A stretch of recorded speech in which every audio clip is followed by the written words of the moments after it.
حصلش معاك قبل كده انك جيت في وقت وكنت جعان جدا ومشيت مسافه طويله تدور على اي مطعم او حته تاكل منها ومش لاقي، وبعد ما تكون مشيت 3 كيلو مثلا وفرهطت خلاص تلاقي 7 مطاعم جنب بعض، او انك تبقى عايز تفول عربيتك مثلا وانت مسافر وتفضل ماشي ماشي ماشي مش لاقي ولا بنزينه، وفجاه بعد ما تكون مشيت مسافه طويله تلاقي 3 بنزينات جنب بعض. فاللي هو انت تفكر هي الناس دي اغبياء ولا ايه؟ يعني سايبين ارض الله الواسعه دي كلها وجايين يفتحوا جنب بعض. خلينا احكي لك قصه نقدر نستنتج منها ازاي ده بيحصل.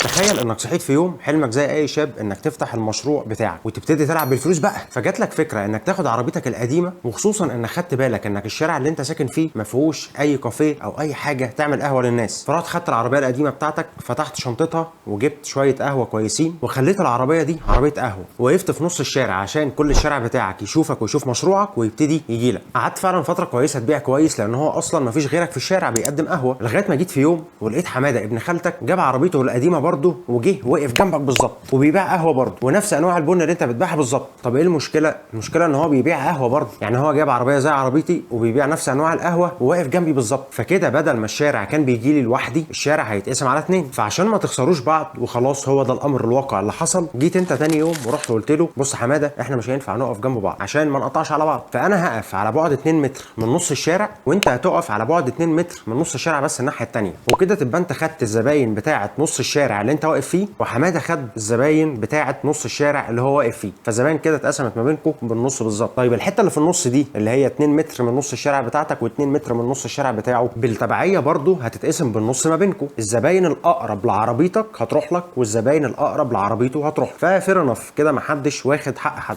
اصحاب نظريات الالعاب لقوا ان الحل ده اسمه سوشيال اوبتيمال سوليوشن، يعني الحل الامثل اجتماعيا اللي هيقلل الخطوات او المشوار بتاع كل زبون، وبالتالي الكل هيبقى مرضي، صاحب الشغل والزبون اللي راح يشتري. طيب جيت انت تاني يوم ولقيت ان حماده حرك عربيته ورجع مكانه في نص الشارع بالظبط، يعني ما بقاش واقف على بعد 2 متر من نص الشارع زي ما انتوا كنتوا متفقين، فعشان انت محترم وابن ناس قلت في سرك انا ماليش دعوه، انا هلتزم بمكاني اللي احنا اتفقنا عليه وهفضل واقف من غير ما اتحرك. فضلت فعلا واقف في مكانك وحماده رجع لنص الشارع بالظبط، بس مع الوقت يومين 3 كده ولقيت ان مبيعاتك قلت جدا، وده طبيعي. ليه؟ لان دلوقتي حماده بقى واخد النص اليمين كله بتاعه لوحده وبيقسمك كمان في ال2 متر اللي ما بينك وما بينه، فدلوقتي الزباين اللي قاعدين في الحته دي هو واخد نصهم هو كمان، فدلوقتي تقدر تقول ان حماده واخد تقريبا تلتين الشارع او اكتر كمان، وانت واخد الحته الصغيره اللي باقيه. فجيت انت في ثالث يوم قررت ان الاشكال دي ما ينفعش معاهم الذوق، رحت صحيت بدري ورحت قبل حماده ورحت وقفت في النص بتاع حماده ووسطنت نفسك في النص ده بالظبط، بحيث انك كده تبقى واخد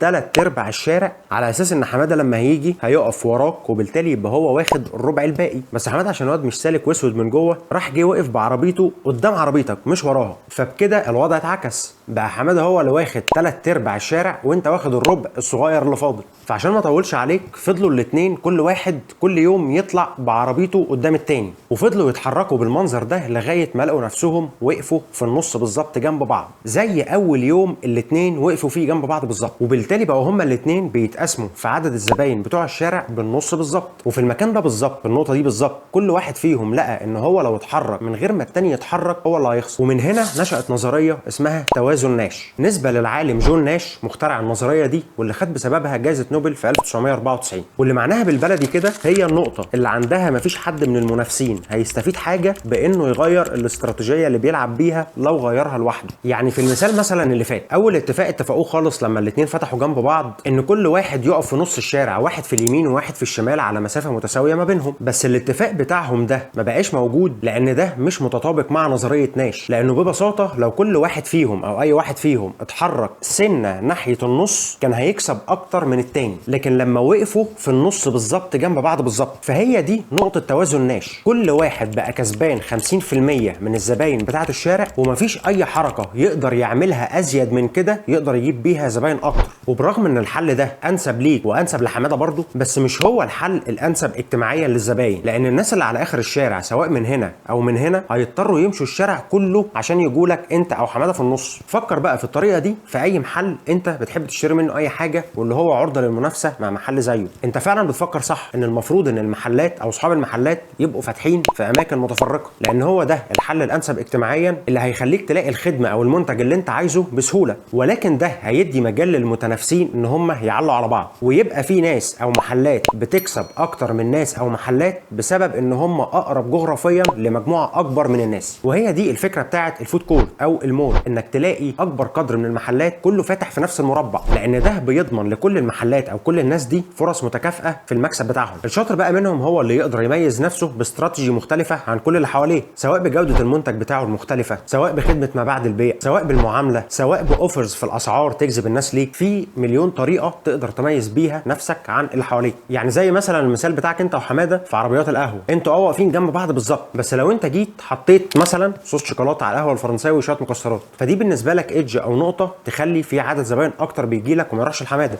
وبالمناسبه في فيلم اتعمل عن النظريه دي، من احلى الافلام اللي انت ممكن تشوفها. فبعد كده لما تلاقي نفسك في منطقه فيها نفس المشروع متكرر 5 6 مرات جنب بعض، او لما تبقى جعان ومشيت وقت كبير ومش لاقي ولا مطعم في وشك، افتكر العالم جون ناش، وافتكر ان ده الوضع الانسب اجتماعيا بس ليهم هم مش ليك انت. وافتكر كمان اذا كنت عملت لايك وشير للفيديو ولا لا، سبسكرايب للشانل عشان تشوف كل الفيديوز الجايه.